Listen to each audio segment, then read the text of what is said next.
ఓం నమో భగవతే వాసుదేవాయ. వ్యాసప్రణీతమైన మహాభాగవత కథాసారం సంపూర్ణంగా అందించే ప్రయత్నం చేస్తున్నాం. ఈ అమృత ఫలాన్ని మీరు ఆస్వాదిస్తూ మీ పిల్లలకి అందరికీ కూడా కథారూపంలో దీన్ని తెలియజేయండి. ఆ వాసుదేవుడి యొక్క అనుగ్రహం అందరికీ ఉండాలని చెప్పి కోరుకుంటూ, కరారవిందేన పదారవిందం ముఖారవిందే వినివేశయంతం వటస్య పత్రస్య పుటేశయానం బలం ముకుందం మనసా స్మరామి. కృష్ణం వందే జగద్గురుం. శ్రీ మహాగణాధిపతయే నమః. ఓం నమో శ్రీ లక్ష్మీ వెంకటేశ్వర స్వామినే నమః. ఓం నమో భగవతే వాసుదేవాయ. నారాయణం నమస్కృత్య నరం చైవ నరోత్తమం దేవీం సరస్వతీం వ్యాసం తతో జయ ముదీరయేత్. శ్రీమత్పయోనిధి నికేతన చక్రపాండే భోగీంద్ర భోగమణిరాజత పుణ్యమూర్తే యోగీశ శాశ్వత శరణ్య భవాబ్ది పోత లక్ష్మీ నృసింహ మమదేహి కరావలంబం. మునిభ్యో నమ, గురుభ్యో నమ, పితృభ్యో నమ, మాతృభ్యో నమ. మరి వ్యాస భగవానుడికి కూడా నమస్కారం చేయాలి మనం. ఎందుకంటే స్వామి మనకి అత్యద్భుతమైనటువంటి విషయాల్ని, వేదాంత విషయాల్ని, ఆ భగవంతుడి యొక్క ఆత్మ జ్ఞానాన్ని, భగవంతుడి యొక్క తత్వాన్ని భాగవతంలో వర్ణించినట్టు ఎక్కడా వర్ణించలేదు. అంటే మానవుడి యొక్క చరిత్ర, అంటే భగవంతుడి యొక్క గొప్పతనాన్ని ప్రతి అణువణువు కూడా ఆయన వర్ణిస్తూనే ఉన్నాడు భాగవతంలో. అంచేతనే ఆ వ్యాస భగవానుడు అష్టాదశ పురాణములు రాసినప్పటికీ సంతృప్తి చెందలేదు. భాగవతం రాసిన తర్వాతనే ఆయన సంతృప్తి చెందాట. సంతృప్తి చెందడం కోసం భాగవతం రాశారు అని చెప్తూ ఉంటారు. ఆయన బాధపడుతున్నప్పుడు కూడా నారద మహాముని అంటాడు, ఓ వ్యాస భగవానుడా, అనేకమైన రాసేవయ్యా, కానీ భాగవతం అంటే భగవంతుడి యొక్క తత్వాన్ని నువ్వు రాయలేదు, అందుచేత అసంతృప్తిగా ఉన్నావు అన్న. అప్పుడు వ్యాస భగవానుడు భాగవతాన్ని రాసి సుఖ మహర్షులకు అందిస్తే సుఖ మహర్షి పరీక్షిత్తుకి చెప్తాడు. ఆ పరీక్షిత్తుకి చెప్పిన తర్వాత ఇదంతా కూడా లోకల్లో వ్యాపిస్తుంది ఈ యొక్క భాగవతం. ఈ భాగవతంలో విశేషం ఏమిటి అంటే, మానవుడి యొక్క మనకి ఇప్పుడు చెప్పుకునే ఉపాఖ్యానంలో కూడా ఏ కోరికలతో మానవుడు చనిపోతాడో మళ్ళీ అదే కోరికల కోసం మానవుడు పుడతాడు అంటారు. నిజమే. మనం వ్యామోహం అంచేతనే బాగా గుర్తించుకోవాల్సిన విషయం ఉంటుంది భాగవతంలో. ఎందుకంటే భాగవతం వినడం ఫస్ట్, ఎందుకు రోజు భగవంతుడిని పూజ చేయడం, ఈ రెండు కూడా ప్రతి ఒక్కరూ తెలుసుకోవాలి. 3 మెడిటేషన్ ఎందుకు, భగవంతుడి రోజు ధ్యానం చేయడం దేనికి, ఈ 3 తెలిస్తే చాలు. ఫస్ట్ది రోజు భగవంతుడిని పూజ చేయడం వల్ల ఒక అభ్యాసం, అంటే భగవంతుడికి నీకు సంబంధం లింక్ అన్నమాట. మనకు చుట్టాలో లేదా తెలిసిన వాళ్ళు ఉన్న రోజు ఫోన్ చేస్తూ ఉంటాం, వాళ్ళతో రిలేషన్ పెంచుకోవడానికి. గురువుగారిని రోజు దర్శిస్తూ ఉంటే గురుగారికి వీడికి సన్నిహితం పెరుగుతుంది. రోజు భగవంతుడికి పూజ చేస్తుంటే భగవంతుడికి వీడికి సన్నిహితం పెరుగుతుంది. ఒకటి. ధ్యానం చేసినా అంతే, రోజు ధ్యానం చేస్తే భగవంతుడికి వీడికి పెరుగుతుంది. 3వది, రోజు భాగవతం వింటూ ఉంటే ఆ భగవంతుడి యొక్క కథల ద్వారా వీడి యొక్క మంది ఎటువంటిది అనుకుంటున్నారు, నల్ల బూలు ముక్కుడు ఎలా ఉంటుందో మన హృదయం అలా ఉంటుందట. ఆ నల్ల బూలు ముక్కుడు తెల్లగా అవుతుందా, రోజు తోమగా కొంతకాలానికి ఆ నలుపు తొలగి మామూలుగా బులుముకుడైనట్లుగా నీ ఆత్మ చుట్టూ, నీ లోపల దేహంలో ఉన్నటువంటి ఆత్మ ఉన్నదే, ఆత్మ చుట్టూ మలినం పట్టేసింది, నల్లగా అయిపోయింది అదంతా ఆత్మ చుట్టూ. నలుపు ఏమిటయ్యా అంటే, ఒక జ్యోతికి చుట్టూ ఒక గ్లాస్ పెడితే ఆ గ్లాస్ చుట్టూ మలినం ఎలా అయితే ఉంటుందో అలా మలినం. ఆ మలినం ఏమిటి, నేను, నాది, నా బంధువులు అని అహంకారం, గర్వం, కర్మేంద్రియ జ్ఞానేంద్రియాలతో ఏర్పడినటువంటివన్నీ కూడా మద మాత్సర్యాది అహంకారములన్నీ కూడా మానవుడు ఉంటాడు. ఈ శరీరం అశాశ్వతం, శాశ్వతమైన పరమాత్మను అందుకోవాలనేటువంటి దృష్టి ఉండదు, వ్యామోహంలో పడిపోతాడు. ఈ భరతుడు ప్రతిరోజు ఇప్పుడు గడ్డకి నదికి వెళ్ళాడండి, అక్కడ రోజు స్నానం చేశాడు, రోజు పూజలు చేస్తూ ఉన్నాడు అన్నాం. మరి ఈ జింకపై వ్యామోహం చేత భరతుడు మళ్ళా మృగంగానే పుట్టాడు.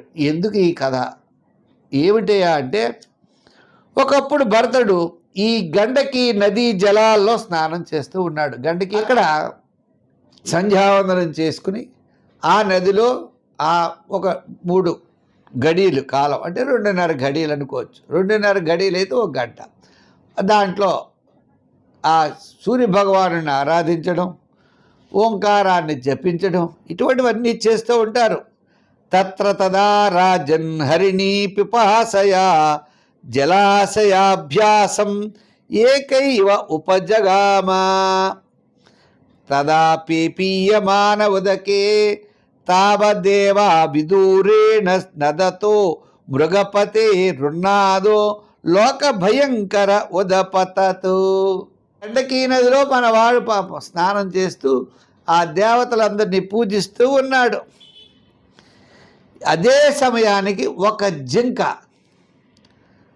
బాగా దాహార్తి అయి నీరు తాగడానికి ఒంటరిగా ఆ నదీ తీరానికి వచ్చింది. అది నీరు తాగుతుండే సమయంలో భయంకరమైనటువంటి సింహగర్జన వినపడింది. వెనకాల నుంచి సింహం వచ్చేసేంత సింహగర్జన వినపడింది. పాప నీళ్లు తాగుతూ ఉన్నది. తాగేటువంటి జింక ఏమవుతుంది, సాధారణంగా వెనకెడితే సింహం చంపేస్తుందనే భయంతో ఎప్పుడు జంతువు ముందుకు పరిగెడుతుంది. ఆ విధంగా నదిలో దూకింది ఆయన. సాధారణంగా జింకలకి భయ స్వభావం ఉంటుంది. జింక జాతి లక్షణమే అది. ఆమె అటు ఇటు చూసింది బిత్తరచూపులు. కానీ బిత్తరచూపులు చూసినా ఆ సింహగర్జన విన్నంత మాత్రం చేత ఆ భయంతో వ్యాకులత చెంది అవతల తీరానికి వెళ్ళాలి అని ఒక్కసారి ఎగిరి గంతు వేసింది. అసలు ఆ జింక మరి చూడుది అంటాం, అంటే చూలుతో ఉన్నటువంటి ఆమె గర్భంతో ఉన్నది అని అర్థం.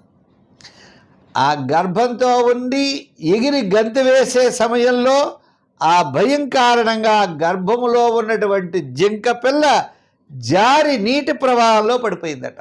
అది చూడండి ఎంత. ఆ జింక అలా పరిగెడుతూ ఎదురికి ఇలా వేసేటప్పటికి అసలు పాపం గర్భంతో ఉన్న జింక భయంతో గర్భంలో ఉన్న జింక పిల్ల నీటిలో పడిపోయింది. ఆ జింక పిల్ల పాపం మిక్కులు వ్యాకులత చెందుతూ ఉన్నది. ఈ జింక కూడా అవతలకు దూకి ఒక లోయ, అంటే ఒక చిన్న దాంట్లో ఆ ప్రాంతంలో ఈ జింక తన ప్రాణాన్ని వదిలేసింది. ఈ జింక పిల్ల ఆ నీటిలో పడేటువంటి పిల్ల కొట్టుకుంటూ మన ఎవరి దగ్గరికి వచ్చింది, భరతుడి దగ్గరికి వచ్చింది. ఆ పిల్ల వచ్చేటప్పటికి ఆయన పాపం సర్వప్రాణులు యందు దైవం ఉందని భావించేవాడు కదా. సమస్తమైన ప్రాణుల యందు దైవాన్ని చూస్తూ పరిపాలన చేసినటువంటి భరతుడు ఆ పిల్లని ఇలా చేతిలో తీసుకున్నాడు. తీసుకుని దానికి శుభ్రంగా స్నానం చేయించి తన ఇంటికి, తన ఆశ్రమానికి ఆ జింక పిల్లని తీసుకుని వెళ్ళాడు. తీసుకుని వెళ్ళి దానికి అన్నపానాదులు సమకూరుస్తూ లాలిస్తూ దాంతో ఆడుకుంటూ దాంతో ప్రేమ అనే దాన్ని పెంచుకుంటూ ఉన్నాడు. దాని ధ్యాసలో పడిపోయాడు. ఆయన అక్కడ ఉన్నాడు, అరణ్యంలో తపస్సు చేసుకుంటూ ఈ జింక పిల్ల పక్కన ఉన్నది. అంచేత ఎప్పుడు కూడా కొన్ని ప్రాణుల్ని పెంచుకుని వ్యామోహం పెంచుకోకూడదన్నారు. ఈ విధంగా వారిలో ఒకరిగా, అంటే ఆ భరతుడికి తోడుగా ఈ జింక పిల్ల ఉండిపోయింది. దానికి సేవ చేస్తూ ఉండడం, అన్నిటికీ కూడా చాలా మట్టుకు ఎప్పుడైతే సేవ చేశాడో భగవంతుడి యందు సేవ తగ్గిపోతూ ఉంటుంది. అప్పుడు ఆ లేడి పిల్ల గుంపుల్లో వదిలేడా, వదలలేదు. ఎక్కడైనా వదిలేడా, ఎక్కడా వదలలేదు. ఇంకా ఆ లేడి పిల్లకి ఈయన తప్ప ఇంకెవరూ లేరు. ఈయన్నే నమ్ముకుంది. ఇప్పుడు ఆ జింక పిల్లని గుంపులు వదలదామన్నా వెళ్ళలేదు. ఎవరితో కలిసి ఉండగలదు కదా, అది ఉండలేదు. అంచేత ఈ విధంగా భరతుడికి ఆ పసికోనైనటువంటి దాని మీద మమకారం పెరిగిపోయిందట.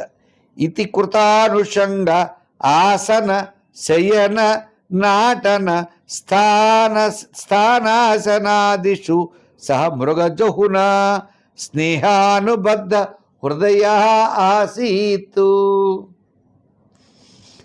ఆ పసికోన మీద మమకారం కృతానుషంగ ఆసన శయన నాటన స్థానాసన ఎగురుతూ ఉండడం, గంతులేస్తూ ఉండడం, అది కూర్చుంటూ ఉండడం, పడుకుంటూ ఉండడం, ఇటు అటు తిరుగుతూ ఉండడం, ఆ నిలిచి ఉన్నప్పుడు భుజించుచున్నప్పుడు ఆయన జింక పిల్లపై తప్ప మరి ఒక్క ధ్యాసే లేదు. మెల్లిమెల్లిగా ధ్యాస పెరిగిపోయింది. వేట కుక్కలు చంపేస్తాయేమో, తోడేళ్లు చంపేస్తాయేమో, క్రూర జంతువుల వల్ల ఈ లేడి పిల్లకి ఏదైనా జరుగుతుందేమో అని భరతుడు అనుక్షణం కూడా బాధపడుతూ ఉండేవాడట. ఇదో కొత్త విషయం.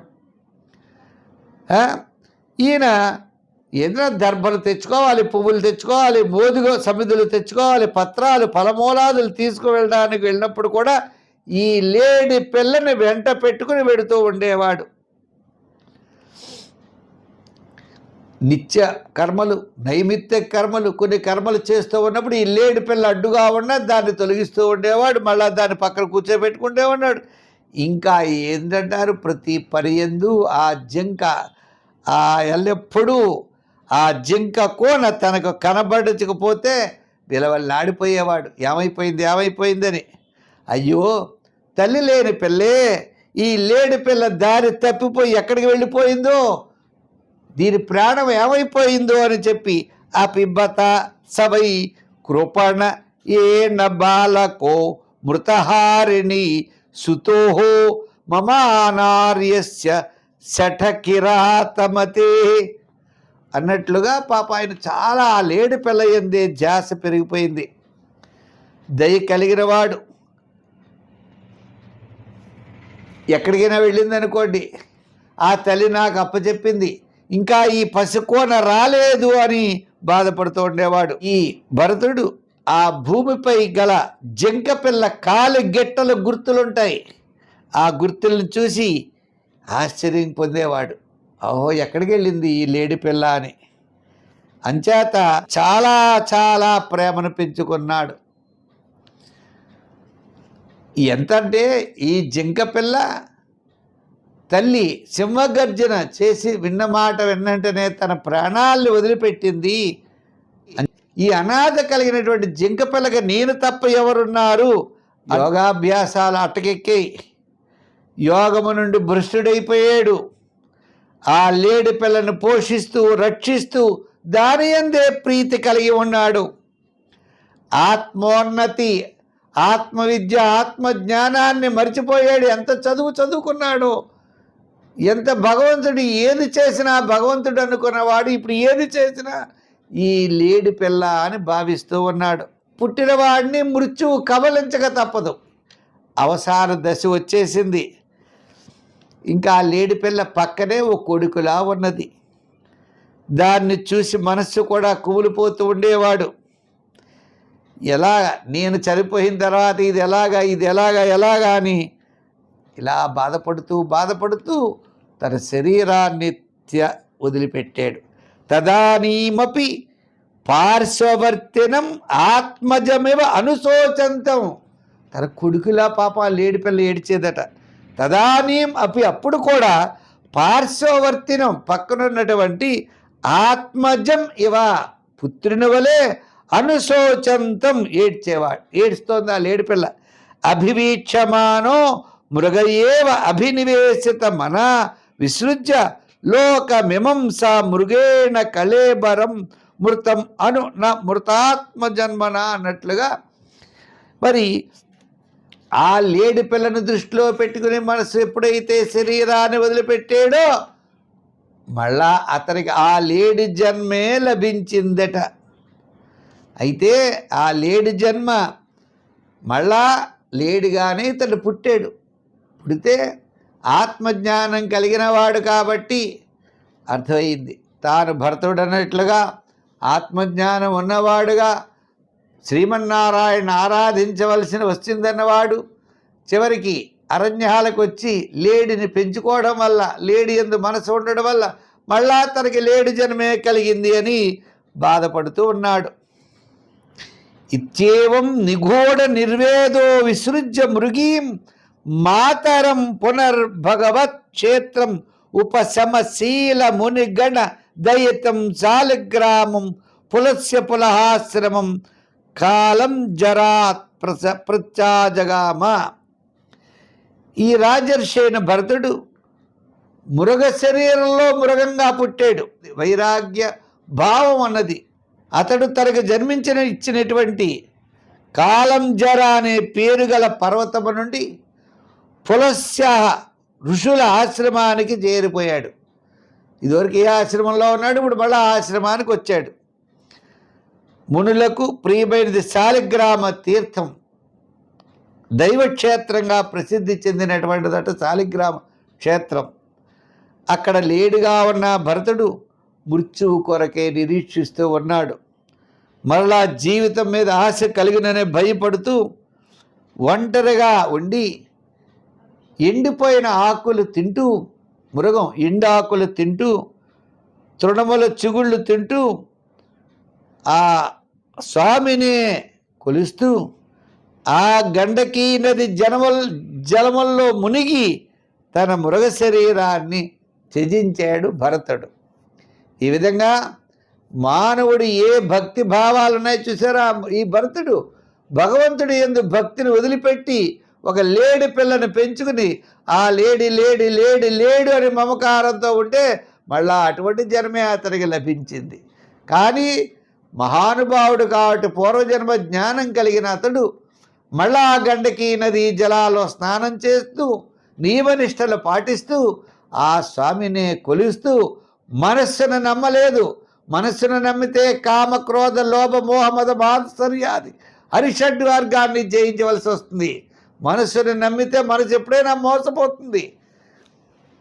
మనసు మోసపోకపోవడం ఏమీ లేదు. మంచిది మనసును పక్కన పెట్టేసి భగవంతుడి యందే ధ్యాస పెట్టి నియమనిష్టలతో ఆ మృగ శరీరంలో ఉండి శ్రీమన్నారాయణ్ణే కొలిచినటువంటి మహానుభావుడు భరతుడు. ఈ విధంగా ఆ మృగ శరీరాన్ని వదిలిపెట్టాడు. పెడితే వెంటనే మనకి పరమపదాన్ని పొందలేరు కదా. తర్వాత బ్రాహ్మణ వంశంలో పుట్టాడు. అటువంటి భరతుడు బ్రాహ్మణ వంశంలో పుట్టి ఏమి చేశాడు, ఇతని యొక్క ఉపాఖ్యానం అన్నది మరలా మనం రేపు తెలుసుకుందాం. ప్రతి ఒక్కరు కూడా భాగవతంలో భరతుడి యొక్క చరిత్ర ప్రతి ఒక్కరు వినాలి. మనం స్వామి యొక్క అనుగ్రహం పొందాలంటే ఈయన యొక్క చరిత్ర ద్వారా మనలో ఉన్నటువంటి లింగభేదం పోతుందట. అంటే పునరావృతి రహిత శాశ్వత విష్ణులోకాన్ని పొందుతారు. ప్రతి ఒక్కరూ భాగవతోత్తములు ఖచ్చితంగా ఈ యొక్క భాగాలు వినాలి అన్నారు. అంచేత మనం కూడా సదా పరమేశ్వరుడి యందు ధ్యాస పెట్టుకుని పరమేశ్వరుడిని రోజు పూజిస్తూ పరమేశ్వరుడి యొక్క నామం చేస్తూ నువ్వు ఏ పని చేసినా అది పరమేశ్వరార్పణమస్తు అంటూ ప్రతి ప్రాణి యందు పరమేశ్వరుని దర్శిస్తే నీ జీవితం శుభమవుతుంది, జీవిత సాఫల్యత సార్థక్యం వస్తుంది. అంచేత ప్రతి ఒక్కరు కూడా ఆ రీతిగా ఉండాలని చెప్పి కోరుకుంటూ ఆ భగవంతుడి యొక్క ఆ వాసుదేవుడి యొక్క అనుగ్రహం మీకు మాకు అందరికీ కలగాలని చెప్పి కోరుకుంటూ పుల్లెల సత్యనారాయణ అనే యూట్యూబ్ ఛానల్ ఉన్నది. ఛానల్లో మేము ఫస్ట్ నుంచి లైన్గా రోజు పెట్టాం, అన్నీ పెట్టాం. ఒకరోజు వెళ్ళలేకపోయినా మరొక రోజైనా ఉపాఖ్యానాలు వినండి. తప్పనిసరిగా మీ బంధువులకి మిత్రులకి అందరికీ వినిపించండి, మీ పిల్లలకి వినిపించండి. మీకేదైనా సందేహాలు ఉన్నట్లయితే కామెంట్స్ రూపంలో ఖచ్చితంగా పెట్టండి. ప్రతి ఒక్కరు కూడా లైక్ చేయండి. ఈ 10 మందికి పంపించడానికి షేర్ చేయవలసిందిగా కోరుకుంటూ సర్వే జన సుఖినో భవంతు. స్వస్తి.